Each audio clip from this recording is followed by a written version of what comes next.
Hello dear student, welcome in the class of EVS. Today's lecture we are discussing about our new chapter number 14, India gain independence. That means India ने स्वतंत्रता कैसे और कब हासिल की थी. Okay, तो हमारा आज का चैप्टर है chapter number 14, India gain independence. In this chapter we are considering about following topics. These all topics are considered in this chapter, India gain independence. Our first topic, social information. Second one, birth of Indian National Congress, participation of Bengal's national movement and the First World War, paving the way toward the independence, the arrival of Mahatma Gandhi, Jallianwala Bagh, non-cooperating movement, revolution movement, civil disbanding movement, World War II, Quit India movement या Quit India movement, India Independence Act and partition of India. They all topics are considered in this chapter. So we are discussing about all these topics. So let's start the chapter. First topic, social reformers. The social reformer movement across among many community of India may come to forward and took up responsibility of spreading this movement. Reform like Rajaram Mohan Roy, Ishwar Chandra, Vidyasagar, Swami Vivekanand, Dayanand Saraswati aimed at the uprooting social evils. Okay, that means the social reformed movement across many community of India, मतलब जब उन्होंने फिर से एक society बनाई गई जो देश को आजाद करने के लिए वर्क कर रही थी, जिसमें बहुत सारी कम्युनिटी ने मिलके और इंडिया को आजाद करने के लिए अपने अपने मूवमेंट छेड़े. इसके अंदर बहुत से लोगों ने अलग अलग रिस्पॉन्सिबिलिटी ली और अपने रिफॉर्म में अलग अलग मूवमेंट में पार्टिसिपेशन किया. कौन कौन ने रिफॉर्म किया था इंडिया को इंडिपेंडेंस कराने के लिए? राजाराम मोहन रॉय, ईश्वर चंद्र विद्यासागर, स्वामी विवेकानंद, दयानंद सरस्वती. इनका मेन एम था कि हमारी जो सोसाइटी है उसको अपरूटिंग करना है और स्वतंत्र कराना है. ब्रह्मो समाज, प्रार्थना Samaj, Arya Samaj, Ramakrishna Mission are the name of the society which were founded by the reformers. ये रिफॉर्मर्स जितने भी थे इन्होंने ये सारे क्या करा था? ब्रह्म समाज का, प्रार्थना समाज का, आर्य समाज का और रामकृष्ण मिशन का क्या करा था? एस्टेब्लिशमेंट किया था. ये इसके कौन थे? फाउंडर थे. They fought against the evil practices like sati प्रथा, चिल्ड्रन मैरिज, कास्ट सिस्टम. इन्होंने किन किन चीजों के प्रति अपने आक्रोश को या अपनी लड़ाई रखी थी?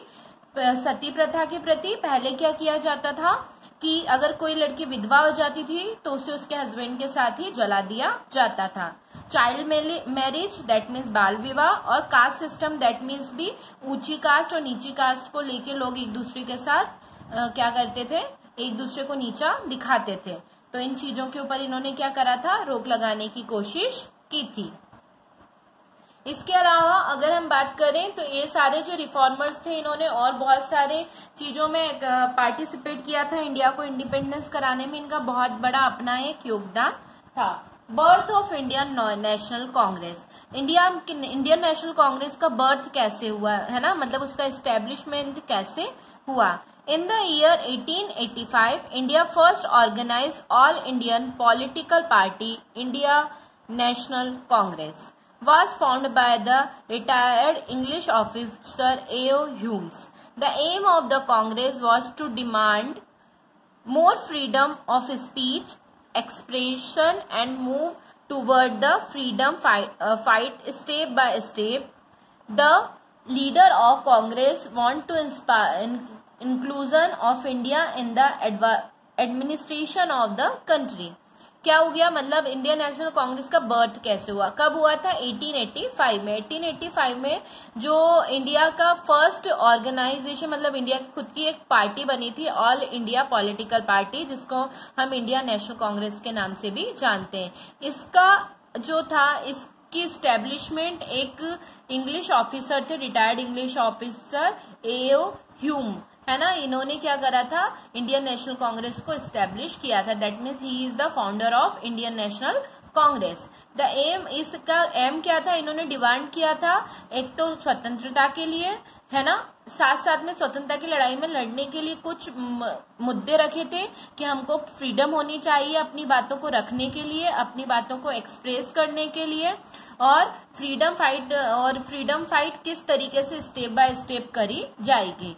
और इस तरीके से इन्होंने इंडिया को क्या करा था, इंडिया की फ्रीडम में इंडियन नेशनल कांग्रेस का एक बहुत बड़ा हाथ था। The first session of Congress was held at Mumbai और Bombay. It was presided over by the W.C. Banerjee, the social developer, two type of leader in INS and the moderates who believe in the solving the problem through the talk, discussion, request. Dada Bhai Naroje, S.N. Banerjee, Gopal Krishna Gokhale, etc. believe in the moderate approach. सबसे पहला session जो था Indian National Congress का कहाँ पे रखा गया था, मुंबई में रखा गया था, है ना। और इसके जो प्रेसिडेंट थे वो कौन थे, W.C. बैनर्जी थे, है ना। यहाँ पे दो लीडर्स बनाए गए थे, एक INS, ठीक है, मतलब एक मॉडरेट दैट मीन्स जो बातचीत करके और मुद्दों को सुलझाने में विश्वास रखते थे, ठीक है, और डिस्कशन के थ्रू जो कैसे थे, साइलेंट प्रवृत्ति वाले थे, लड़ाई झगड़े में ज्यादा बिलीव नहीं करते थे। और इसमें कौन कौन मेंबर थे, दादा भाई नारोजे, S.N. बैनर्जी, गोपाल कृष्ण गोखले, ये सारे इसके मेन मेंबर थे।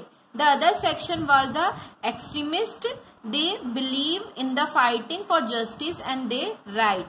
Leader like Lala Rajpat Rai, Bal Gangadhar Tilak, Vipin Chandra Paul, the famous known as Lal Bal Par, were the famous extremer leader. Extremist मतलब कौन थे, जो आक्रोशित तरीके से क्या करते थे, फ्रीडम को पाना चाहते थे, ठीक है, जो बिलीव करते थे कि अंग्रेज लोग बातचीत से नहीं समझेंगे, हमें उनसे अपनी हक को पाने के लिए लड़ना होगा, और यही इनका फ्रीडम पाने का तरीका था। इसके मेन मेंबर, इसके मेन लीडर कौन थे, लाला राजपत राय, बाल गंगाधर तिलक और विपिन चंद्र पाल। और बाद में ये किस नाम से फेमस हुए थे, लाल, बाल और पाल के नाम से फेमस हुए थे। ये कुछ मेन लीडर थे एक्सट्रीमिस्ट के। और मॉडरेट जो थे वो कैसे थे, शांति तरीके से फ्रीडम पाना चाहते थे। पार्टीशन ऑफ बंगाल, है ना, बंगाल का या बंगाल का पार्टीशन कैसे हुआ। The British used the policy of divide and rule to create a riot between Hindu and Muslims of the Bengal. क्या करा, ब्रिटिश लोगों ने जब देखा कि इंडिया के जो भी फ्रीडम फाइटर्स थे वो कहीं ना कहीं जीत हासिल कर रहे हैं, तब इन्होंने एक नई पॉलिसी अपनाई, डिवाइड और रूल की, है ना, ठीक है। और इस डिवाइड एंड रूल पॉलिसी के अंदर इन्होंने हिंदू मुसलमानों को बंगाल में लड़ाना स्टार्ट किया। The divided East Bengal for Muslim and the West Bengal for Hindus, है ना। और इन्होंने क्या बोला, ईस्ट बंगाल जो है वो मुसलमानों का है और वेस्ट बंगाल जो है वो हिंदू लोगों का है। There was strong opinion to this decision. The struggle for freedom grow strong and as a result swadeshi and boycott movement start. और इसी स्ट्रॉन्ग अपोजिशन की वजह से क्या हुआ, फ्रीडम का स्ट्रगल स्टार्ट हुआ बहुत तेज गति से और बहुत स्ट्रॉन्ग तरीके से, जिसके अंदर स्वदेशी मूवमेंट चलाए गए और बायकॉट मूवमेंट का स्टार्टिंग हुआ।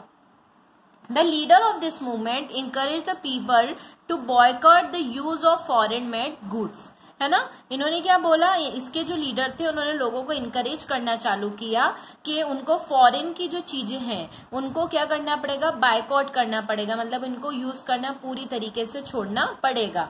People from different section of the society participate in the movement. The huge bonfire were made and people burned foreign product publicity, है ना, जिसका क्या देखने को मिला, जिसका ये होगा लोग जो थे वो अलग अलग सेक्शन में, अलग अलग सोसाइटी में इस मूवमेंट में पार्टिसिपेट कर रहे थे, और लोगों के अंदर एक ज्वालामुखी जल गई थी कि उनको अब फॉरेन चीजों को क्या करना है, पूरी तरीके से बायकॉट करना है और स्वदेशी चीजों को अपनाना। The swadeshi movement gain to so much movement that the British had bow down and they united the Bengal again in 1911। फिर इन्होंने चलाया स्वदेशी मूवमेंट। इसके अंतर्गत इन्होंने क्या बोला, विदेशी चीजों को का यूज बंद करें और स्वदेशी चीजों को अपनाएं। इसके अंतर्गत इससे क्या होगा कि ब्रिटिश अपनी इकोनॉमिक जो है उनकी, दैट मीन्स की ब्रिटिश लोग जो होंगे वो इकोनॉमिक तौर पे वीक हो जाएंगे, जिसके कारण हम उनको झुका सकते हैं हमारे आगे, और इसके अंतर्गत बंगाल में फिर से हम रीस्टेब्लिश कर सकते हैं। ये मूवमेंट उन्होंने 1911 में प्रॉपर तरीके से चलाया था। National movement and the first world war, ठीक है। First, the more and more common began to protect against the British government. People joined hand with the nationalist leader and participated in the mass movement. Before the First World War, India were mistaken that Britain would repay India loyalty, and India's soldiers were sent to the place like Europe, Africa to fight for the British in the World War. Heavy taxes were imposed on the India to meet the demand the cost of war. ठीक है, क्या किया गया, more और more commercial began to protect against the British government, है ना, मतलब ज्यादा से ज्यादा लोगों ने ब्रिटिश गवर्नमेंट के प्रति क्या कर अपना आक्रोश दिखाने लगा। पीपल जो थे उन्होंने हाथ से हाथ मिलाए, और नेशनलिस्ट लीडर्स जो थे उन्होंने एक बहुत बड़ा लोगों का क्या कर दिया, जो लॉट ऑफ पीपल मतलब बहुत सारे लोगों का मास मूवमेंट जो था वो इकट्ठा कर लिया था। जब फर्स्ट वर्ल्ड वॉर हुआ, इंडिया ने एक बहुत बड़ी मिस्टेक करी कि उन्होंने क्या करा, उन्होंने इंडिया को ने अपनी लॉयल्टी बताई। ब्रिटिश लोगों ने बोला हम तुम्हें रीपे करेंगे, तो इंडिया ने उस लॉयल्टी को बताने के लिए क्या रीपे किया, उनका साथ दिया। इंडियन सोल्जरों को लड़ने के लिए यूरोप और अफ्रीका भेज दिया गया फर्स्ट वर्ल्ड वॉर के अंदर, जिसका कारण देखने को मिला कि इंडिया हैवी टैक्सेस जो थे वो इम्पोज करने पड़े। All this factor made India more against and freedom struggle got strong, जिसके तहत क्या हो गया, इंडिया जो थी उन्होंने बहुत सारे फैक्टर्स देखे जिसके कारण इंडिया बहुत ज्यादा स्ट्रांग हो चुकी थी और स्ट्रगल कर रही थी। Paving the way toward the independence, कैसे उन्होंने अराइवल ऑफ महात्मा गांधी, आज महात्मा गांधी कैसे आए और उन्होंने किस तरीके से पाविंग करी, किस तरीके से उन्होंने इस आंदोलन में भारत को आजाद कराने के लिए पार्टिसिपेट किया। Mohanchand Karamchand Gandhi worked as a barrister in the South Africa, ठीक है। कौन थे मोहनदास करमचंद गांधी, महात्मा गांधी का पूरा नाम था। वो जो थे बैरिस्टर थे, कहाँ पे, साउथ अफ्रीका में। In 1914 many political pioneers were freedom in the society Africa due to the non violence protect by the Gandhi ji, है ना। 1941 में बहुत सारे ऐसे पॉलिटिकल लोग थे जिन्होंने अफ्रीका में फ्रीडम के लिए लड़ाई करी थी, पर किस तरीके से, गांधी जी के तरीके से, यानी नॉन वायलेंट तरीके से। Impressed by his method, the prominent leader of the Congress, Gopal Krishna Gokhale, requested him to return of India to join the national movement, है ना। यही देखते हुए, इन्हीं चीजों को देख के क्या हुआ था कि गांधी जो इंडिया के कांग्रेस के एक लीडर थे गोपाल कृष्ण गोखले, वो उनसे काफी इम्प्रेस हुए और उन्होंने रिक्वेस्ट किया कि आप स्वदेश लौटें और नेशनल मूवमेंट को ज्वाइन करें। Upon his arrival, he established the Satyagraha Ashram and led to Satyagraha campaign in 1917, ठीक है। उनके आने के बाद उन्होंने क्या करा, एक नया आश्रम खोला जिसका नाम दिया उन्होंने सत्याग्रह आश्रम, और यहाँ पे इन्होंने सत्याग्रह कैंपेनिंग आंदोलन चलाया 1917 में। He believed in always being truthful and peaceful and applied the concept of fight in the freedom in the struggle। जो स्वतंत्रता की लड़ाई थी उनमें एक नया कॉन्सेप्ट लेके आए, उन्होंने बोला शांति से लड़े और बिल्कुल पीस तरीके से लड़े, लड़ाई झगड़े ना करें। The Champaran Satyagraha and Kheda Satyagraha were one of the early movement by the Gandhi ji. Gandhi ji के मेन कौन से, चंपारण सत्याग्रह और खेड़ा जो सत्याग्रह है उनको आज भी जाना जाता है, जिसने हमको फ्रीडम करने में, हमारे देश को फ्रीडम करने में बहुत बड़ा योगदान दिया था। Jallianwala Bagh massacre. On 13 April 1919, many people had gathered at Jallianwala Bagh, Amritsar, to celebrate Baisakh and to show support peaceful against the arrest of two national leaders. ठीक है, 13 अप्रैल 1919 में क्या हुआ कि एक लोगों का बहुत बड़ा जत्था जो था वो जलियांवाला बाग में अमृतसर में इकट्ठा हुआ। क्यों? क्योंकि उनको बैसाख सेलिब्रेट करना था। बहुत शांत तरीके से जो दो नेशनल लीडर अरेस्ट हुए थे उनके खिलाफ भी उनको शांत तरीके से लड़ना था। The British brigadier general Dyer order to shoot unarmed man and women. Thousands were killed during this shoot. The incident sent shock away across the India, result in the strong criticism and protest against this inhuman act of the British throughout the India. British के एक बहुत बड़े brigadier general Dyer जो थे उन्होंने order दिया कि वहां पे जितने भी मेन और फीमेल है उन सबके ऊपर शूटेड साइड का ऑर्डर दिया, जिसके कारण वहां पे बहुत ज्यादा लोग मरे, जिसके कारण ये जो था इंडिया का एक बहुत दिल दहला देने वाला किस्सा था जो आज भी जाना जाता है, जहां पे बहुत ज्यादा लोगों को क्या किया गया था, बहुत ज्यादा लोगों की मृत्यु हुई थी, जिसके कारण इसको पूरे देश में और देश के बाहर भी ब्रिटिश लोगों को जिसके लिए क्या किया गया था, क्रिटिसाइज किया गया था। नॉन कोऑपरेटिव मूवमेंट, ये वाला टॉपिक हम हमारे नेक्स्ट लेक्चर में पढ़ेंगे। आज के लिए सिर्फ इतना ही। Okay student, take care, have a nice day.